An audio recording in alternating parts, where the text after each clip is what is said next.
ക്രൂശിക്കപ്പെട്ട ക്രിസ്തുവിനെ പ്രസംഗിക്കുന്നു. ദൈവത്തിന് സ്തോത്രം. യാക്കോബിൻ്റെ ലേഖനം 4-ാം അധ്യായത്തിൻ്റെ ഒടുവിലത്തെ വാക്യം നമുക്ക് വായിക്കാം. യാക്കോബിൻ്റെ ലേഖനം 4-ാം അധ്യായത്തിൻ്റെ ഒടുവിലത്തെ വാക്യം വായിക്കാം. നന്മ ചെയ്യുവാൻ അറിഞ്ഞിട്ടും ചെയ്യാത്തവന് അത് പാപം തന്നെ. ദൈവത്തിന് സ്തോത്രം. നന്മ ചെയ്യുവാൻ അറിഞ്ഞിട്ടും ചെയ്യാത്തവന് അത് പാപം തന്നെ.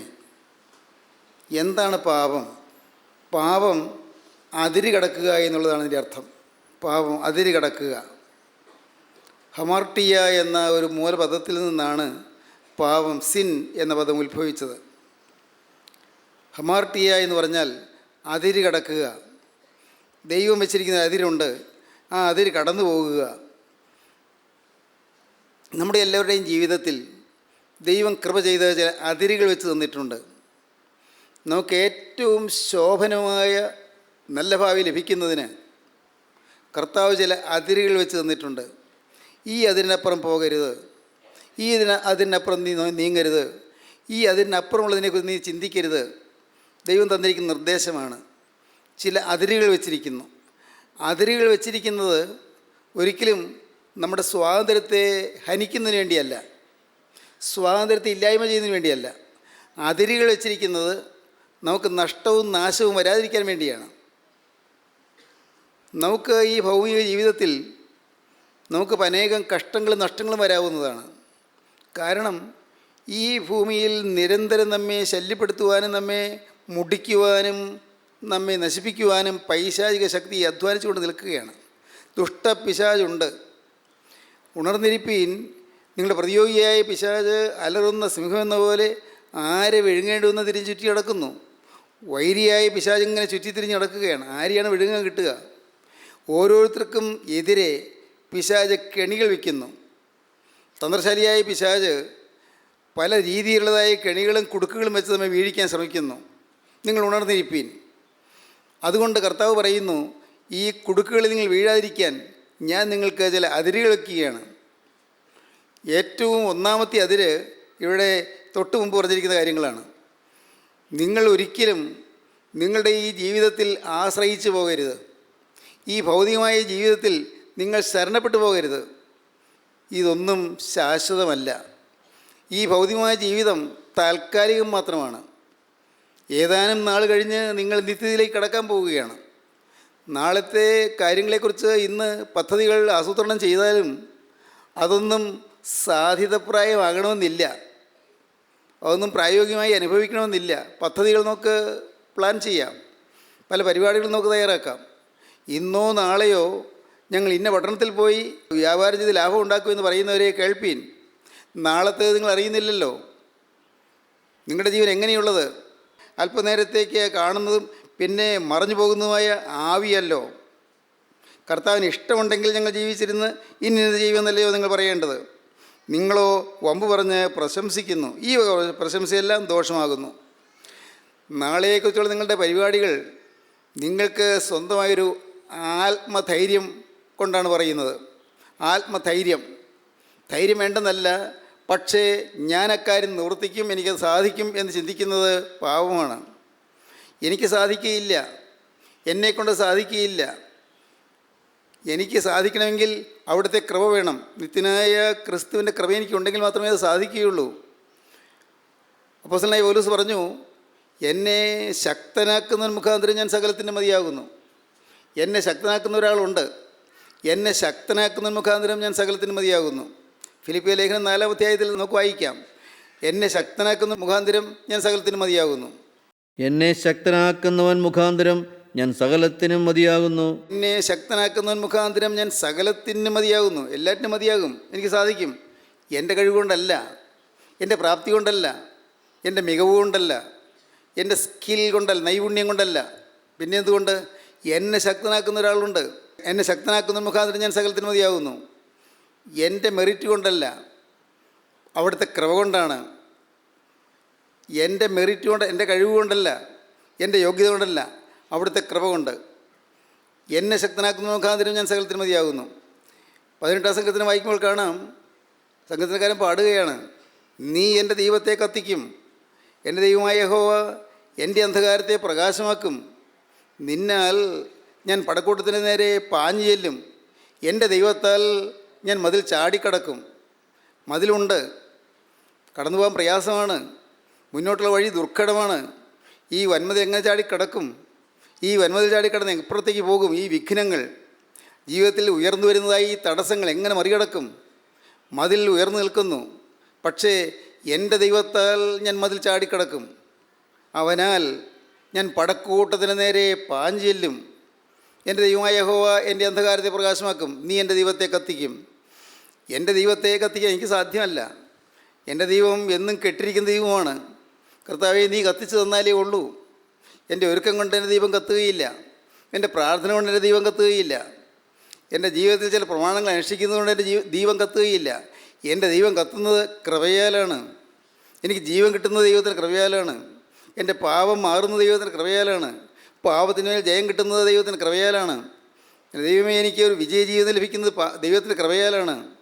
എൻ്റെ കോപം മാറുന്നത് ദൈവത്തിൻ്റെ കൃപയാലാണ്. എൻ്റെ അശുദ്ധി മാറുന്നത് ദൈവത്തിൻ്റെ കൃപയാലാണ്. എനിക്ക് ശക്തി ലഭിക്കുന്ന ദൈവത്തിൻ്റെ കൃപയാലാണ്. എന്നെ ശക്തനാക്കുന്ന മുഖാന്തരം ഞാൻ സകലത്തിൻ്റെ മതിയാകുന്നു. സ്തോത്രം. പ്രിയപ്പെട്ടവരെ, ഇതൊരു വലിയ യാഥാർത്ഥ്യമാണ്. നിങ്ങൾ വിശ്വസിക്കൂ. നിങ്ങളെക്കൊണ്ടൊന്നും സാധിക്കില്ല, എന്നെക്കൊണ്ടൊന്നും സാധിക്കുകയില്ല. നാം എല്ലാം വെറും സാധാരണ മനുഷ്യർ. പാപം ചെയ്യാൻ മാത്രമേ നമുക്കറിയാവൂ. നമ്മിൽ സ്വാഭാവികമായി വരുന്നത് പാപമാണ്. നാം ഓരോ കാര്യങ്ങൾ എടുത്ത് നോക്കിക്കോ, അതെല്ലാം പാപം ഒളിഞ്ഞിരിക്കുന്നത് കാണാം. നിങ്ങളിപ്പോൾ കേട്ടതുപോലെ, ഇപ്പോൾ ഇത് അല്പം മുമ്പ് നിങ്ങൾ കേട്ടതുപോലെ തന്നെ നിങ്ങളുടെ ജീവിതത്തിൽ നിങ്ങളുടെ ഒരു സ്വയം മുന്തി നിൽക്കുന്നു. ആ സ്വയം എന്ന് പറയുന്ന ആ ഒരു ഭീകരശക്തി, അതൊരു ഭയങ്കര ശക്തിയാണ്. നമ്മുടെ തന്നെ ഹൃദയത്തിലുള്ളതായ ഒരു ശക്തിയാണ്, പുറമേ നിന്ന് വരുന്നതല്ല. നമ്മുടെ തന്നെ ആളത്തിലുള്ളതായ ശക്തിയാണ്. ഒരു ഇഗോ, അല്ലെങ്കിൽ ഒരു സെൽഫ്, അല്ലെങ്കിൽ ഒരു സ്വയം. അത് തകരുമ്പോഴാണ് ക്രിസ്തുവിന് പ്രവർത്തിക്കാൻ സാധിക്കുന്നത്. അത് തകരാൻ ഞാൻ ആഗ്രഹിക്കുമ്പോഴാണ് അത് ദൈവം തകർത്ത് തരുന്നത്. എൻ്റെ സ്വയം തകരണം, എൻ്റെ തന്നിഷ്ടം തകരണം, എൻ്റെ സ്വന്തം ആത്മീയം പോലും തകരണം, എൻ്റെ സ്വന്തം നന്മകൾ പോലും തകരണം. എൻ്റേതില്ല, അവിടുത്തെ ക്രമം മാത്രം. പറയുകയാണ്, ഏതെങ്കിലും തരത്തിൽ നിങ്ങൾ പ്രശംസിക്കുന്നുണ്ടെങ്കിൽ ഈ വക പ്രശംസയെല്ലാം ദോഷമാകുന്നു. നിങ്ങളുടെ സ്വന്തം കഴിവിൽ ഏതെങ്കിലും കാര്യത്തിൽ നിങ്ങൾക്കൊരു പ്രശംസ തോന്നുന്നെങ്കിൽ ഈ വക പ്രശംസയെല്ലാം ദോഷമാകുന്നു. എന്ന് ഇത് തെറ്റാണ് നിങ്ങൾ അറിഞ്ഞിട്ടും പിന്നെ ഇത് ചെയ്തു പോയാലോ അത് മഹാപാപമാണ്. നന്മ ജീവൻ അറിഞ്ഞിട്ടും അത് ചെയ്യാത്തവന് അത് പാപം തന്നെ. യേശുക്രിസ്തുവിൻ്റെ കൃപയാൽ മാത്രമേ എനിക്ക് ഒരു ചുവട് വയ്ക്കാൻ സാധിക്കുകയുള്ളൂ എന്ന് അറിഞ്ഞു, അനുഭവിച്ചു. പക്ഷേ ഒരു സമയത്ത് അനുഭവിച്ചെങ്കിലും പിന്നെ അത് മറന്നുപോയി. പിന്നെയും സ്വന്തം ശക്തിയിൽ ആശ്രയിച്ചു പോയാൽ, സ്വന്തം ബലത്തിൽ ശരണപ്പെട്ടു പോയാൽ അത് പാപമായി തീരുന്നു. ദൈവത്തിന് സ്തോത്രം. പ്രിയപ്പെട്ടവരെ, നമ്മുടെ ജീവിതത്തിൽ ഒരു ദൈവാശ്രയം എപ്പോഴും വേണം, ഒരു ദൈവഭയം എപ്പോഴും വേണം. ദൈവഭയം. ഞാൻ ഓരോ കാര്യം ചെയ്യുമ്പോഴും ഞാൻ അറിയാതെ തന്നെ നിത്യനായ ദൈവത്തിൻ്റെ സന്നിധിയിൽ അത് രേഖപ്പെടുത്തിക്കൊണ്ടിരിക്കുന്നു.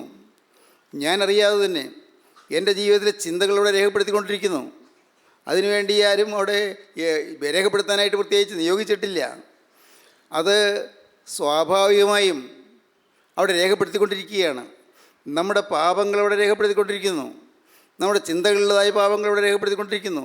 നമ്മുടെ നാവിൽ വരുന്നതായ പാപങ്ങളവിടെ രേഖപ്പെടുത്തിക്കൊണ്ടിരിക്കുന്നു. അതുകൊണ്ടാണ് കർത്താവ് പറഞ്ഞത്, മനുഷ്യ പറയുന്ന ഏത് നിസ്സാരവാക്കിനും ന്യായവിധി ദിവസത്തിൽ കണക്ക് ബോധിപ്പിക്കേണ്ടി വരും. മത്തായിയുടെ സുവിശേഷം 12-36 വാക്യം. മനുഷ്യർ പറയുന്ന ഏത് നിസ്സാരവാക്കിനും ന്യായവിധി ദിവസത്തിൽ കണക്ക് ബോധിപ്പിക്കേണ്ടി വരും. അവിടെ രേഖപ്പെടുത്തിക്കൊണ്ടിരിക്കുകയാണ്. സംഘത്തിൽക്കാരൻ പറഞ്ഞു, ദുഷ്ടൻ എൻ്റെ മുമ്പിലിരിക്കുമ്പോൾ ഞാൻ വായ തുറക്കാതെ ഊമനായിരുന്നു, നന്മയെ ഗണ്യമാക്കാതെ മൗനമായിരുന്നു. എൻ്റെ ഉള്ളിൽ സങ്കടം പൊങ്ങി വന്നു, എൻ്റെ ഹൃദയത്തിൽ ചൂടുപിടിച്ചു. അപ്പോൾ ഞാൻ നാവെടുത്ത് സംസാരിച്ചു. ഹൃദയത്തിൽ ചൂടുപിടിക്കാതെ സംസാരിക്കരുത്. ഹൃദയത്തിൽ ആത്മാവിൻ്റെ അഗ്നി കത്താതെ സംസാരിക്കരുത്. സ്വർഗീയ അഗ്നി എൻ്റെ ഹൃദയത്തിൽ കത്താതെ ഞാൻ സംസാരിച്ചു പോയാൽ അത് ദുഷ്ടൻ അവകാശം പറഞ്ഞു വരും. ഓരോ വാക്കും തൂക്കമുള്ളതായിരിക്കണം, വെയിറ്റുള്ളതായിരിക്കണം. ഓരോ വാക്കും കരുത്തുള്ളതായിരിക്കണം. ഓരോ വാക്കും ഘനഗാംഭീര്യമുള്ളതായിരിക്കണം. ഓരോ വാക്കും നല്ല പരിജ്ഞാനത്തോടുകൂടിയായിരിക്കണം. ദോഷം ചെയ്യുവാൻ നമുക്ക് ഇടവരരുത്. ഈ വക പ്രശംസയെല്ലാം ദോഷമാകുന്നു. എന്നാൽ ഇതെല്ലാം നാം അറിഞ്ഞിട്ടും അത് അനുസരിച്ച് നിൽക്കുന്നില്ലെങ്കിൽ അത് പാപമാണ്. നന്മ ചെയ്യുവാൻ അറിഞ്ഞിട്ടും അത് ചെയ്യാത്തവന് പാപം തന്നെ. ലൂക്കോസിന് സുവിശേഷം 12:47-48 വാക്യങ്ങൾ. യജമാനൻ്റെ ഇഷ്ടമറിഞ്ഞിട്ട് ഒരുങ്ങാതെയും അവൻ്റെ ഇഷ്ടം ചെയ്യാതെയും ഇരിക്കുന്ന ദാസന് വളരെ അടികൊള്ളും. അറിയാതെ കണ്ട് അടിക്ക് യോഗ്യമായത് ചെയ്തവനോ കുറയെ അടികൊള്ളും. വളരെ ലഭിച്ചവനോട് വളരെ ആവശ്യപ്പെടും. അധികം ഏറ്റുവാങ്ങിയവനോട് അധികം ചോദിക്കും. ദൈവത്തിന് സ്തോത്രം. യജമാനൻ്റെ ഇഷ്ടം അറിഞ്ഞിട്ട് ഒരുങ്ങാതെയും അവൻ്റെ ഇഷ്ടം ചെയ്യാതെയും ഇരിക്കുന്ന ദാസന് വളരെ അടികൊള്ളും. യജമാനൻ്റെ ഇഷ്ടം അറിഞ്ഞു, പക്ഷേ ഒരുങ്ങുന്നില്ല. ഏതാണ് വിശുദ്ധ ജീവിതം മനസ്സിലാക്കി, പക്ഷേ വിശുദ്ധ ജീവിതം അനുഷ്ഠിക്കുന്നില്ല. ഏതാണ് സത്യമെന്ന് മനസ്സിലാക്കി, പക്ഷേ സത്യത്തെ പിന്തുടരുന്നില്ല. ഇത് തെറ്റാണ് എന്ന് മനസ്സിലാക്കി, പക്ഷേ പിന്നെയും തെറ്റ് ചെയ്തു പോകുന്നു. ഞാൻ ഈ സംസാരിക്കുന്ന അപകടമാണ്, തെറ്റാണ്, എനിക്ക് ദോഷമാണെന്ന് മനസ്സിലാക്കി, പക്ഷേ പിന്നെയും തെറ്റിലേക്ക് വീണു പോകുന്നു. യജമാനൻ്റെ ഇഷ്ടം അറിഞ്ഞിട്ട് ഒരുങ്ങാതെയും അവൻ്റെ ഇഷ്ടം ചെയ്യാതെയും ഇരിക്കുന്ന ദാസന് വളരെ അടികൊള്ളും. എന്നാൽ അറിയാതെ കണ്ട അടിക്ക് യോഗ്യമായത് ചെയ്തവനോ കുറേ അടികൊള്ളും. കാര്യം അറിഞ്ഞില്ല, പക്ഷേ അവന് ശിക്ഷയ്ക്ക് യോഗ്യമായ രീതിയിലുള്ളതായി തെറ്റുകൾ വന്നു പോവുകയും ചെയ്തു. പക്ഷേ കുറച്ചടിയേ കൊള്ളുകയുള്ളൂ, ശിക്ഷ കുറച്ചേ ഉണ്ടാവുകയുള്ളൂ. അറിയാതെ കണ്ട് അടിക്ക് യോഗ്യമായത് ചെയ്തവനോ കുറേ അടികൊള്ളും. വളരെ ലഭിച്ചവനോട് വളരെ ആവശ്യപ്പെടും. അധികം ഏറ്റുവാങ്ങിയവനോട് അധികം ചോദിക്കും. ദൈവത്തിന് സ്തോത്രം. പ്രിയപ്പെട്ടവരെ, നാം കൂടുതൽ ഏറ്റുവാങ്ങിയവരാണ്. നമുക്ക് വചനം ലഭിച്ചതാണ്. ആത്മീയം എന്താണെന്ന് മനസ്സിലാക്കി. വെറുതെ ഒന്ന് പ്രാർത്ഥിക്കുകയോ നമസ്കാരം ചൊല്ലുകയോ അല്ലെങ്കിൽ പള്ളിയിൽ പേരിന് പോകുകയോ ചടങ്ങായിട്ട് പോകുകയോ പേരിന് ചില കർമ്മ പരിപാടികൾ അനുഷ്ഠിക്കുകയോ ചെയ്താലൊന്നും സ്വർഗ്ഗത്തിൽ ചെല്ലുകയില്ല എന്ന് നമുക്ക് മനസ്സിലായി. കാര്യങ്ങളറിയാം, മറ്റുള്ളവർക്ക് പറഞ്ഞു കൊടുക്കാനും നമുക്കറിയാം. എന്താണ് ആത്മീയ ജീവിതം എന്ന് പറഞ്ഞു കൊടുക്കാനും പഠിപ്പിക്കാനും നമുക്കറിയാം. പക്ഷേ പ്രിയപ്പെട്ടവരെ, ഇത് നമുക്ക് അറിയാമെങ്കിലും നാം അത് അനുസരിച്ച് ജീവിക്കുന്നില്ല. കാര്യങ്ങൾ അറിഞ്ഞു പക്ഷേ അതനുസരിച്ച് ജീവിക്കുന്നില്ല. കൂടുതൽ ശിക്ഷയ്ക്ക് നാം യോഗ്യരായിത്തീരും. മറ്റനേകം ആളുകൾ ഇത്രയും കാര്യങ്ങൾ ഗ്രഹിച്ചിട്ടില്ല. ആത്മീയം എന്താണെന്ന് പാവങ്ങൾ അവർക്ക് അറിഞ്ഞുകൂടാ. വചനം എന്താണെന്ന് അവർക്ക് അറിഞ്ഞുകൂടാ. പരിശുദ്ധാത്മാവ് ആരാണെന്ന് അവർക്ക് അറിഞ്ഞുകൂടാ. യേശുക്രിസ്തുവിൻ്റെ രാജ്യം എന്താണെന്ന് അവർക്ക് അറിഞ്ഞുകൂടാ. അവർ സാധാരണഗതിയിൽ ജീവിച്ചങ്ങ് പോകുന്നു. ഞാൻ പറഞ്ഞതുപോലെ ചില ആചാരങ്ങൾ അനുഷ്ഠിച്ച് ജീവിച്ചു പോകുന്നു. ആചാരങ്ങൾ, വെറും കർമാനുഷ്ഠാനങ്ങൾ, അതിലങ്ങ് ജീവിച്ച് അതിൽ സന്തോഷിച്ച് അതിൽ പ്രശംസിച്ച് പോകുന്നു. അവർക്ക് ഈ ലോകത്തിലുള്ളതായ ചില കർമ്മ പരിപാടികളിലേ ആശ്രയമുള്ളൂ, പ്രശംസയുള്ളൂ. അതൊക്കെ ഉള്ളതുകൊണ്ട്, ചില കർമ്മ പരിപാടികളുണ്ട്, ചില ആരാധനാ രീതികളുള്ളതുകൊണ്ട് അതിലെല്ലാം സന്തോഷിച്ച് കഴിഞ്ഞു പോകുന്നു. നേർച്ച കഴിക്കുക, അല്ലെങ്കിൽ ഗീവരസതായുടെ ഊട്ട് കഴിക്കുക, അതല്ലെങ്കിൽ നേർച്ച പണം ഭണ്ഡാരപ്പെട്ടിയിലിടുക, അതുമല്ലെങ്കിൽ നിങ്ങൾ ഏതെങ്കിലും ആൾരൂപം ഭണ്ഡാരപ്പെട്ടിയിലിടുക. ഇതൊന്നുമല്ലെങ്കിൽ നിങ്ങൾ ഏതെങ്കിലും നല്ല വസ്തുക്കൾ, കുരിശോ കൊടയോ ഏതെങ്കിലും പള്ളിക്ക് സംഭാവന കൊടുക്കുക. ഇതെല്ലാം ചെയ്ത് രക്ഷപ്പെടാമെന്ന് വിചാരിക്കുന്ന ആളുകളുണ്ട്. അതെല്ലാം രക്ഷപ്പെട്ടതിന് ശേഷം ചെയ്യുന്ന കാര്യങ്ങളാണ്. രക്ഷപ്പെട്ടവൻ നന്മ ചെയ്യണം. കാരണം അവനിൽ ദൈവത്തിൻ്റെ രക്ഷ വന്നു കഴിഞ്ഞു. ചൈതന്യമില്ലാത്ത അഥവാ ജീവനില്ലാത്ത നിർജീവമായ മനുഷ്യൻ, ശവമായി കിടക്കുന്നയാൾ, എന്തെല്ലാം ആ ശവത്തിൽ കോരി ഒഴിച്ചാലും പ്രയോജനമില്ല. ശവശരീരത്തിലേക്ക് മരുന്ന് കുത്തിവെച്ചാൽ പ്രയോജനമുണ്ടോ? ശവശരീരത്തിലേക്ക് നല്ല ടോണിക്കുകൾ ഒഴിച്ചു കൊടുത്താൽ പ്രയോജനമുണ്ടോ? ശവശരീരത്തിന് ഏതെല്ലാം ചികിത്സകൾ ചെയ്താലോ ഏതെല്ലാം പരിചരണങ്ങൾ ചെയ്താലോ പ്രയോജനമുണ്ടോ? എന്നാൽ ശവശരീരത്തിന് ആവശ്യം എന്താണ്? ശവശരീരത്തിന് ആവശ്യം ജീവനാണ്. ജീവൻ കിട്ടിക്കഴിഞ്ഞാൽ ചലിക്കാം. ജീവൻ കിട്ടിക്കഴിഞ്ഞാൽ വഴിപാടുകളാകാം, സമർപ്പണങ്ങളാകാം, പ്രാർത്ഥനകളാകാം, നമസ്കാരങ്ങളാകാം, അതെല്ലാം അനുഗ്രഹപ്രദമായി തീരും. പ്രിയപ്പെട്ടവരെ, ജീവൻ കിട്ടാതെ ചെയ്യുന്നതെല്ലാം നിർജീവമായ പ്രവൃത്തികളാണ്. അതിനൊന്നും പ്രയോജനമില്ല. ജീവനാണ് ആവശ്യം. ഇന്ന് നിങ്ങൾ ഇത് കേട്ടുകൊണ്ടിരിക്കുമ്പോൾ നിങ്ങൾ ചിന്തിക്കണം, നിങ്ങളുടെ ജീവിതം ജീവനുള്ളതാണോ അതോ നിർജീവ പ്രവൃത്തികളിലേക്കാണോ പോകുന്നത്? നിർജീവമായ പ്രവൃത്തികൾ, ചൈതന്യമില്ലാത്ത പ്രവൃത്തികൾ, ചില ആചാരങ്ങൾ, ചില അനുഷ്ഠാനങ്ങൾ, ഇതാണോ നിങ്ങൾക്ക് കൈവശമുള്ളത്? ദൈവത്തിന് സ്തോത്രം. പ്രിയപ്പെട്ടവരെ, വളരെ വ്യക്തമായി നാം മനസ്സിലാക്കണം. ഇത് നമ്മൾ അതിര് നാം തിരിച്ചറിയണം.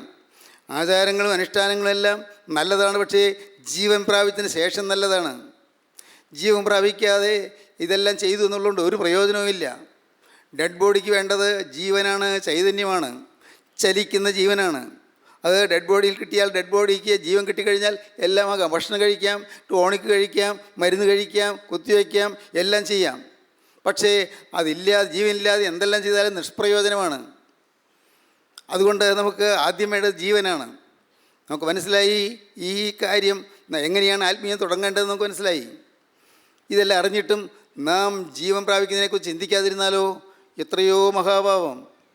ഇന്ന് അനേകം ആളുകൾ, ഒരുപക്ഷെ നമ്മുടെ കൂട്ടായ്മയിൽ വരുന്ന ആളുകൾ തന്നെ പലരും കൂട്ടായ്മയിൽ വരുന്നുണ്ട്, പ്രാർത്ഥനയ്ക്ക് കൂടുന്നുണ്ട്, വചനം കേൾക്കുന്നുണ്ട്, പക്ഷേ ജീവൻ പ്രാപിക്കുന്നില്ല, ആത്മാവ് തൊടുന്നില്ല, പരിശുദ്ധാത്മാവ് അകത്തേക്ക് വരുന്നില്ല. വചനം കേട്ട് ഒരു തീരുമാനം വരും, പക്ഷേ ക്ഷണപ്രഭാചഞ്ചലം എന്ന് പറഞ്ഞാൽ എന്താണ്? നിമിഷ നേരത്തേക്ക് മാത്രമുള്ളത്, അല്പനേരത്തേക്ക് മാത്രം കേൾക്കുന്നുണ്ട്. വചനം കേൾക്കുമ്പോൾ ശരിയാണെന്ന് അനുഭവിക്കുന്നുണ്ട്, സ്തുതിക്കുമ്പോൾ ആ സ്തുതിയുടെ സുഖം ലഭിക്കുന്നുണ്ട്, ശരിയാണ്. പക്ഷേ അത് അല്പനേരത്തേക്ക് മാത്രം. അല്പനേരത്തേക്ക് കാണുന്നതും പിന്നെ മറഞ്ഞു പോകുന്ന ആവിയാണ്, എല്ലാം മാറിപ്പോവുകയാണ്. നാം ഒരു കാര്യം ചെയ്യണം, നാം സജീവമായി ചിന്തിക്കണം. എൻ്റെ കർത്താവേ, ഞാൻ ഇത്രയും നാൾ ഈ വചനം കേട്ടിട്ടും ഞാൻ ജീവൻ പ്രാപിച്ചില്ലെങ്കിൽ ഞാൻ ഇന്ന് കടന്നുപോയാൽ നിത്യ നരകത്തിലേക്ക് പോകുമല്ലോ. ഇതൊരു പരമസത്യമാണിത്. എൻ്റെ പ്രിയപ്പെട്ടവരെ, നിങ്ങളിത് മനസ്സിലാക്കണമേ. ഞാൻ ഭയത്തോടെയാണിത് പറയുന്നത്. ഞാൻ വചനം പറയുന്നുവെങ്കിലും ഞാനും ഭയപ്പെട്ടാണ് കഴിയുന്നത്. ദൈവഭയം, ദൈവഭക്തി, ആൻഡ് റെവറൻസ്, ദൈവത്തോടുള്ളതായ ഭയവും ഭക്തിയും. എന്തുകൊണ്ട്? കാരണം ഞാൻ ഈ പറയുന്ന വചനം എനിക്കെതിരെ തിരിഞ്ഞു കൊത്തുമോ? ഇത് ഇരുവായത്തിലുള്ള വാളാണ്. വചനം ഇരുവായത്തിലുള്ള വാളാണ്. അങ്ങോട്ട് വെട്ടുന്ന ആ വാളിന് ഇങ്ങോട്ട് വെട്ടാനൊരു വായുത്തലയുണ്ട്. എന്നിലേക്കും അത് വെട്ടുകയാണ്. ദൈവത്തിന് മുഖപക്ഷമില്ല. ഞാൻ ഈ കാര്യങ്ങളെല്ലാം നിങ്ങളോട് പറഞ്ഞിട്ട് ഞാൻ നേരെയായി ജീവിക്കുന്നില്ലെങ്കിൽ എത്രയോ ഭയാനകമാണ്. അതുകൊണ്ടാണ് ഞാൻ ഭയപ്പെടുന്നത്.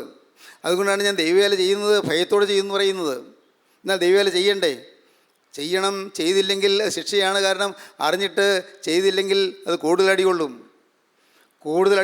അതുകൊണ്ട് ദൈവവേല ചെയ്യണം. നാം കാര്യങ്ങൾ അറിഞ്ഞു, അതനുസരിച്ച് നാം പ്രവർത്തിക്കണം. പ്രിയപ്പെട്ടവരെ, ഞാൻ പറയുന്നതിൻ്റെ അർത്ഥം ഇന്ന് നിങ്ങളിത് കേട്ടുകൊണ്ടിരിക്കുമ്പോൾ നിങ്ങളുടെ ജീവിതത്തിലേക്ക് നിങ്ങൾ തിരിഞ്ഞു നോക്കണമെന്നാണ്. ഇന്ന് ഞാൻ കടന്നുപോയാൽ ഞാൻ ദൈവരാജ്യത്തിലെത്തുമോ? എൻ്റെ ആത്മാവിൽ നിന്ന് പാപങ്ങൾ മാറിയോ? എൻ്റെ ശരീരത്തിൽ നിന്ന് പാപത്തിൻ്റെ സ്വാധീനങ്ങൾ മാറിയോ?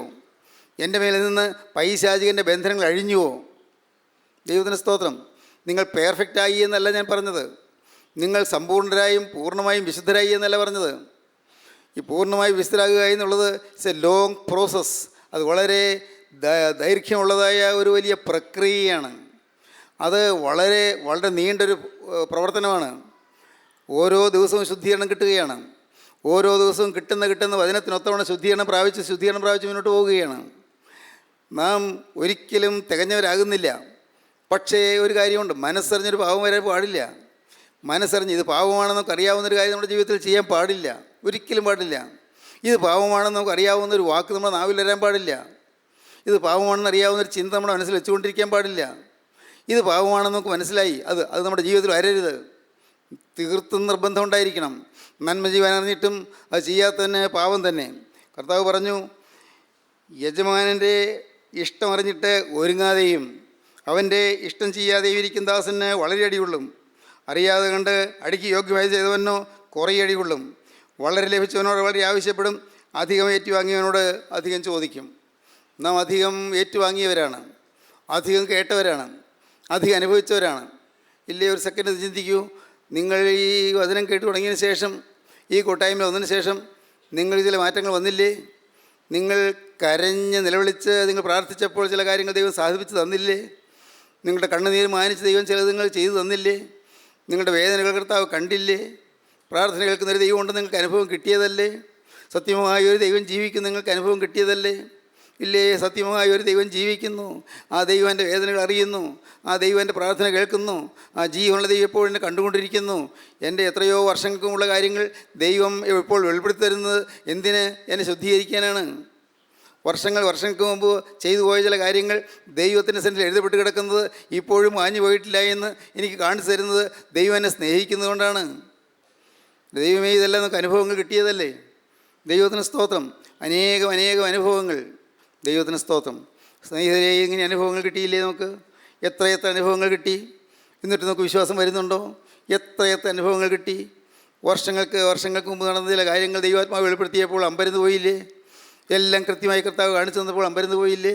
പക്ഷേ നാം ആരും ഇപ്പോഴും വിശ്വാസികളായില്ല. നന്മ ജീവൻ അറിഞ്ഞിട്ടും അത് ചെയ്യാത്തതന്നെ പാപം തന്നെ. അതിവേഗം മനം തിരിയുക, ഒട്ടും വൈകാതെ മനം തിരിയുക. കരുണയുള്ള കർത്താവ് തൃക്കരം നീട്ടി നിൽക്കുന്നുണ്ട്. അവൻ്റെ ആണിപ്പാടുള്ള കരം നിങ്ങളുടെ നേരെ നീട്ടിയിട്ടുണ്ട്. വേണമെങ്കിൽ നിങ്ങൾക്ക് മനം തിരിയാം. നിങ്ങളുടെ ജീവിതത്തിൽ ഒട്ടേറെ കുറവുകളുണ്ട്, ഒട്ടേറെ പാപങ്ങളുണ്ട്, ശുദ്ധീകരണം പ്രാപിക്കേണ്ട അനേകം വശങ്ങളുണ്ട്. അറിഞ്ഞിട്ടും നിങ്ങൾ പിന്നെയും പാപത്തേക്ക് പോയ അനേകം കാര്യങ്ങളുണ്ട്. മനസ്സറിഞ്ഞ് പിന്നെയും അവിശ്വസിക്കുകയോ സംശയിക്കുകയോ ചെയ്ത കാര്യങ്ങളുണ്ട്. മനസ്സറിഞ്ഞ് പിന്നെയും നിങ്ങളുടെ ജീവിതത്തിൽ തിന്മകൾ ഉയർന്നത് കാര്യങ്ങളുണ്ട്. മനസ്സറിഞ്ഞ് പിന്നെയും അശുദ്ധിയിലേക്ക് പോയ കാര്യങ്ങളുണ്ട്. മനസ്സറിഞ്ഞ് പിന്നെയും ചീത്ത പടങ്ങൾ കണ്ട കാര്യങ്ങളുണ്ട്.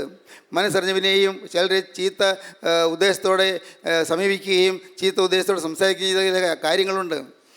മനസ്സറിഞ്ഞ് നിങ്ങൾ ഇത് പാവമാണെന്ന് അറിഞ്ഞുകൊണ്ട് തന്നെ നിങ്ങളുടെ ജീവിതത്തിൽ ചില അശുദ്ധി വെച്ച് പുലർത്തിയ കാര്യങ്ങളുണ്ട്. എന്തെല്ലാം നിങ്ങൾ കണ്ടുപിടിക്കാം. എല്ലാം നിങ്ങൾ ഈ ഭൂമിയിൽ നിന്ന് കടന്നു പോകുന്നതിന് മുമ്പ് കഴുകൽ പ്രാപിച്ചില്ലെങ്കിൽ നിത്യ അഗ്നിയിലേക്ക് തള്ളപ്പെടും. ദൈവത്തിന് മുഖപക്ഷമില്ല. സ്നേഹിതരെ, നിങ്ങൾ ഭയപ്പെടാനല്ല ഞാൻ പറഞ്ഞത്. ദൈവം കൃപയാണ്. ഇന്ന് ഇത് നിങ്ങൾ കാണിച്ചു തന്നതിനാണ്. ഈ കാര്യം നിങ്ങളോട് പറയുന്നതിനാണ്. നിങ്ങൾ മനം തിരിയാനാണ്, നിങ്ങൾക്ക് രക്ഷ പ്രാപിക്കാനാണ്. കാരണം യേശുക്രിസ്തുവിൻ്റെ രക്തം സകല പാപവും പോക്കി ശുദ്ധീകരിക്കുന്നു. എന്തൊരു ഭാഗ്യം, എന്തൊരു ഭാഗ്യം! ഇപ്പോൾ ക്രിസ്തു യേശുള്ളവർക്ക് യാതൊരു ശിക്ഷാവിധിയുമില്ല. എന്തൊരു ഭാഗ്യം! ഇപ്പോൾ ക്രിസ്തുവിലായാൽ മതി. ഇപ്പോൾ യേശുക്രിസ്തുവിലായാൽ മതി. യേശുക്രിസ്തുവിൻ്റെ രക്തത്തിൽ ശരണപ്പെട്ടാൽ മതി. കർത്താവേ, തിരുരക്തത്തിൽ തന്നെ കഴുകണമേ എന്ന് പ്രാർത്ഥിച്ചാൽ മതി. ആ തിരുവിലാവിൽ നിന്നൊഴിയ തിരുരക്തം, ആ തിരുവിലാവിൽ നിന്നൊഴിയ ചുടുരക്തം, സ്നേഹിതരെ, അത് നിങ്ങളെ കഴുകട്ടെ. ആ ചുടുരക്തം നിങ്ങളുടെ പാപങ്ങളെ ക്ഷമിക്കട്ടെ. ആ ചുടുരക്തം നിങ്ങളുടെ പാപങ്ങളെ കഴുകട്ടെ. ആ ചുടുരക്തം നിങ്ങളുടെ മേലുള്ള പൈശാചിക ബാധകൾ മാറ്റട്ടെ. ആ ചുടുരക്തം നിങ്ങളുടെ ദിവ്യാഗ്രഹം നീക്കട്ടെ. ആ ചുടുരക്തം നിങ്ങളുടെ അഹങ്കാരത്തെയും സ്വാർത്ഥതയെയും നിശേഷം തകർത്ത് കളയട്ടെ. ആ തിരുരക്തം നിങ്ങളെ ഓരോരുത്തരെയും അനുഗ്രഹിക്കട്ടെ. എൻ്റെ ദൈവമേ, നിൻ്റെ തിരുവിലാവിൽ നിന്നൊഴിയ തിരുരക്തത്താൽ ഇപ്പോൾ എന്നെ കഴുകണമേ നിങ്ങൾ പ്രാർത്ഥിക്കൂ. യേശുക്രിസ്തുവിൻ്റെ രക്തം സകല പാവം പോക്കി ശുദ്ധീകരിക്കുന്ന വായിക്കുന്നു. യേശുക്രിസ്തുവിൻ്റെ തിരുരക്തം സകല പാവം പോക്കി ശുദ്ധീകരിക്കുന്നു. നിങ്ങൾ സമർപ്പിക്കുകയും നിങ്ങളുടെ ജീവിതം കർത്താവിന് കൊടുക്കുകയും കർത്താവിനോട് വാക്ക് പറയുകയും അത് ഈ നിമിഷം മുതൽ ഞാൻ നിൻ്റെ വക, നിൻ്റേത് മാത്രം. ഇത്രയും കാലം ഞാൻ പിശാചിൻ്റെ വകയായി ജീവിച്ചു പോയി. ഇത്രയും കാലം പാവത്തിന് അടിമയായി ജീവിച്ചു പോയി. എൻ്റെ നാഥ, ഇത്രയും കാലം ദൈവത്തെ അറിയാൻ ഞാൻ ജീവിച്ചു പോയി.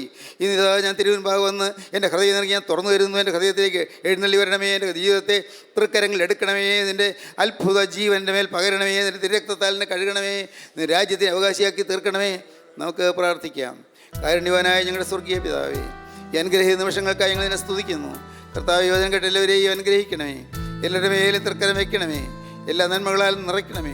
അവിടുത്തെ രണ്ടാമത്തെ വരവേണ്ടി ഒരുക്കണമേ. യേശുക്രിസ്തുവിൻ്റെ രാജകീയ നാമത്തിൽ പ്രാർത്ഥിക്കുന്നു. കൃപയോടെ കേൾക്കണമേ. ആമീൻ.